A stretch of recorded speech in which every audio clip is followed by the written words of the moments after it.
Karen had no idea what was coming when I removed my pool and took a stand against her kids. Rebecca Martinez stood at her kitchen window, watching the morning light dance across her backyard.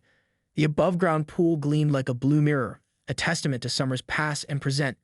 At 42, she had become something of a local fixture on Maple Grove Street. The woman who lived alone, worked as a freelance graphic designer, and maintained the most immaculate property on the block. Her journeys at this house had been anything but straightforward.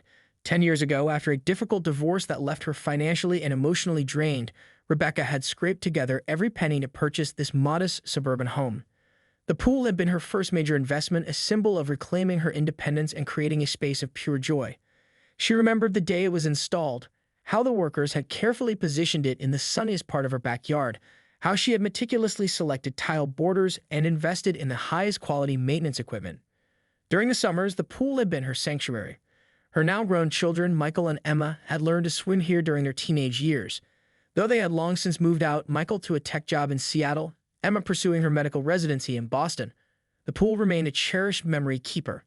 Rebecca had always been the neighborhood's go-to person for pool parties, summer gatherings, and impromptu family celebrations.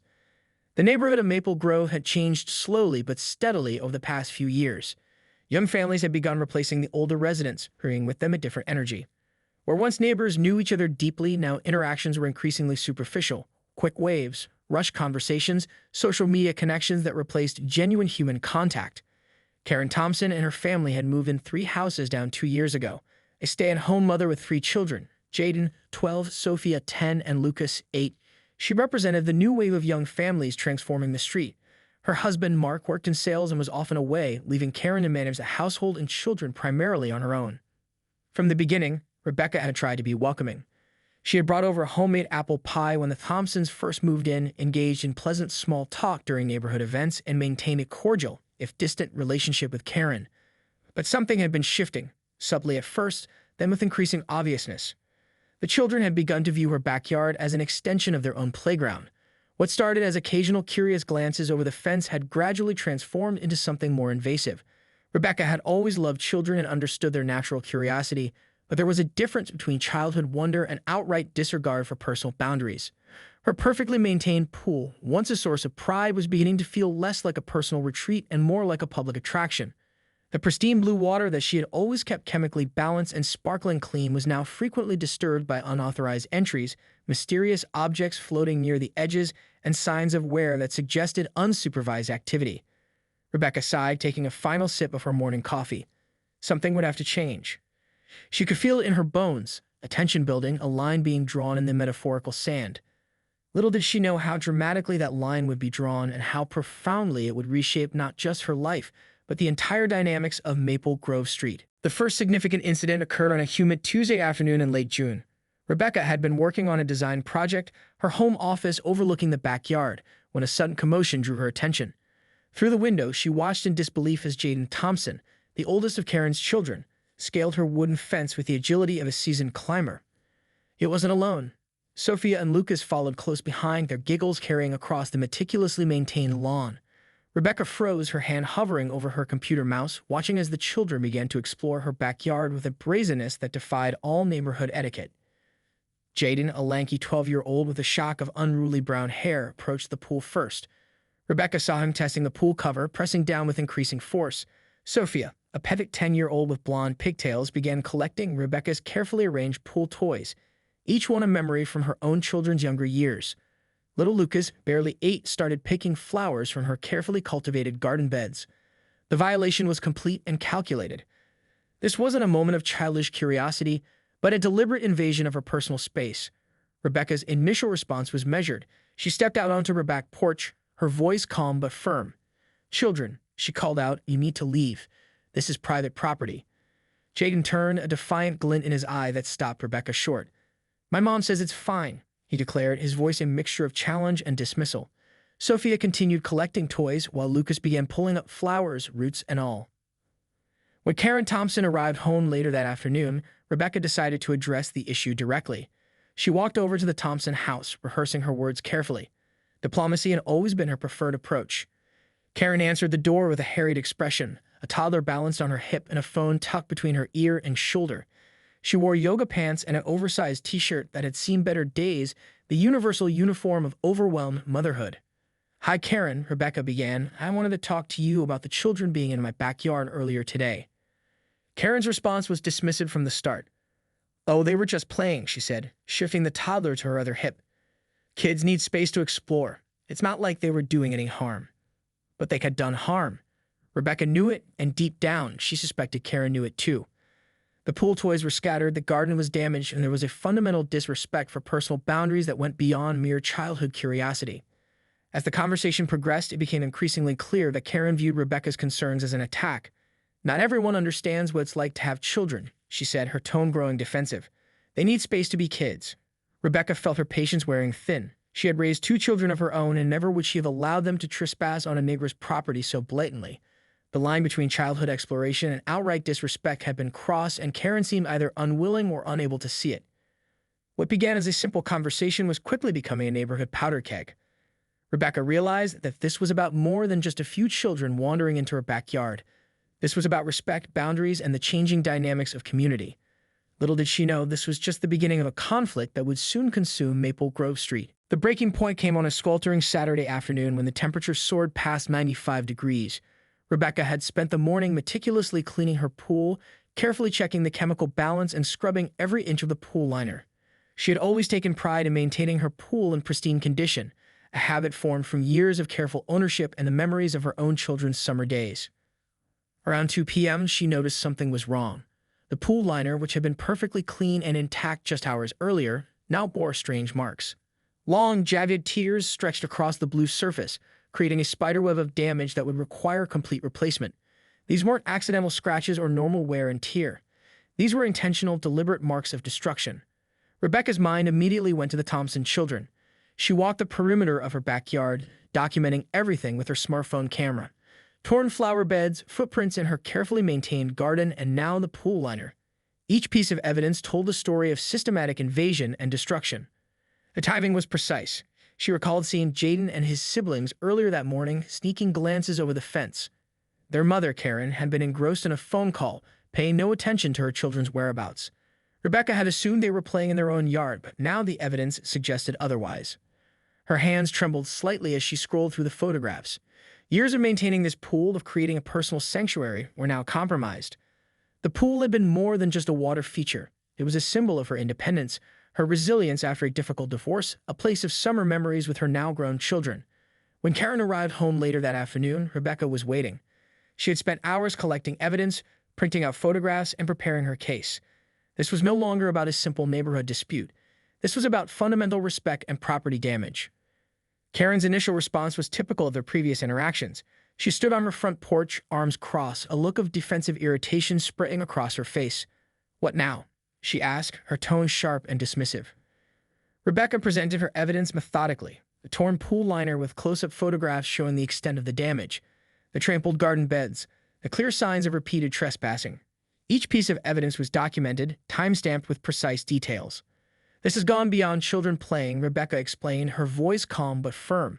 "This is deliberate destruction of property." Karen's demeanor shifted. The initial defensiveness gave way to a mixture of anger and denial.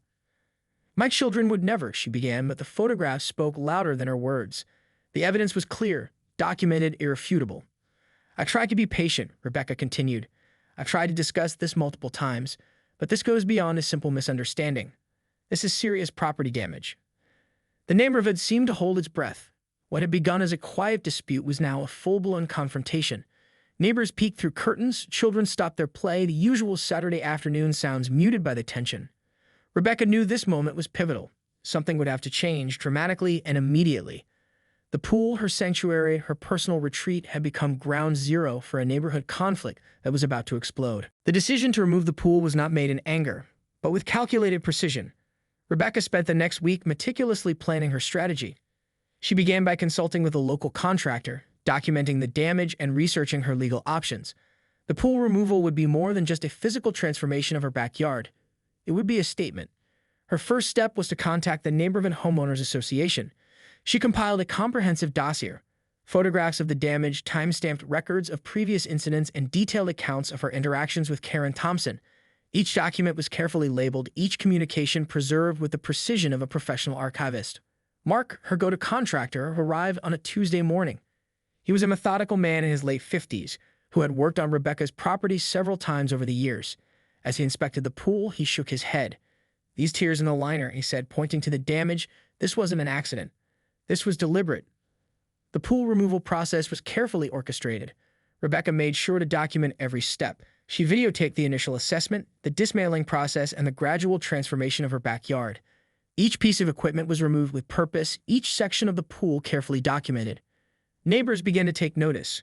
Some would later describe it as a surgical removal, precise, calculated, and sending a clear message. Rebecca wasn't running away. She was taking control of her property in the most definitive way possible. As the pool came down, Rebecca continued her documentation. She created a detailed log complete with photographs, measurements, and notes. This was more than just home maintenance. This was evidence gathering, a systematic approach to addressing the ongoing neighborhood conflict. The Thompson children watched from their yard, a mixture of confusion and something else, perhaps a dawning realization of consequences.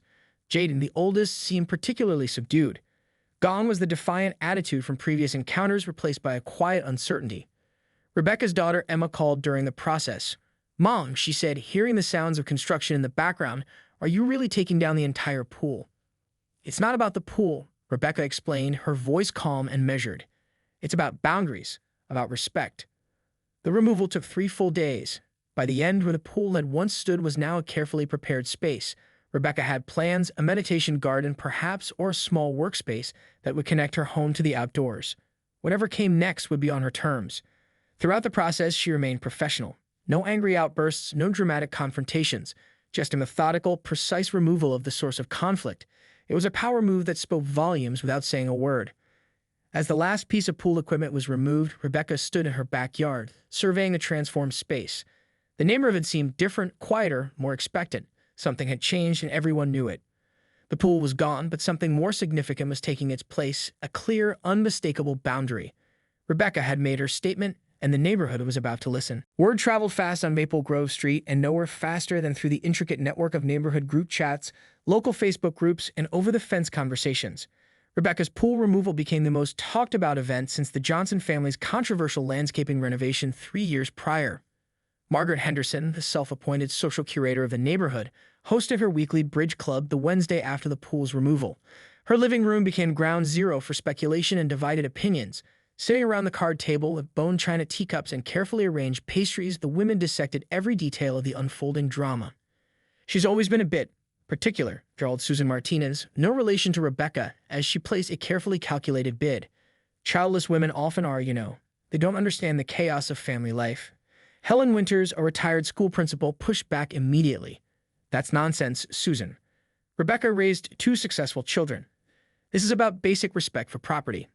The divide was clear. Some neighbors viewed Rebecca as a victim, a woman who had been pushed too far by unruly children and an indifferent mother. Others saw her as an outsider, someone who didn't understand the vibrant, messy nature of family life. The Thompson children became a subject of intense scrutiny. Neighbors who had previously turned a blind eye now watched their behavior with newfound attention. Jaden, once viewed as a typical energetic preteen, now seemed subdued. His mother Karen's reputation began to shift from busy mom to problematic neighbor. Social media became a battleground. The neighborhood's private Facebook group erupted with passive-aggressive comments and thinly veiled accusations. Some posts were supportive of Rebecca, praising her measured response. Others painted her as an unreasonable woman who had overreacted to children being children.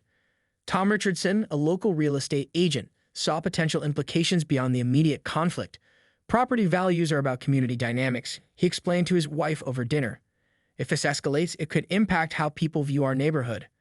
The local community center became an unexpected epicenter of discussion.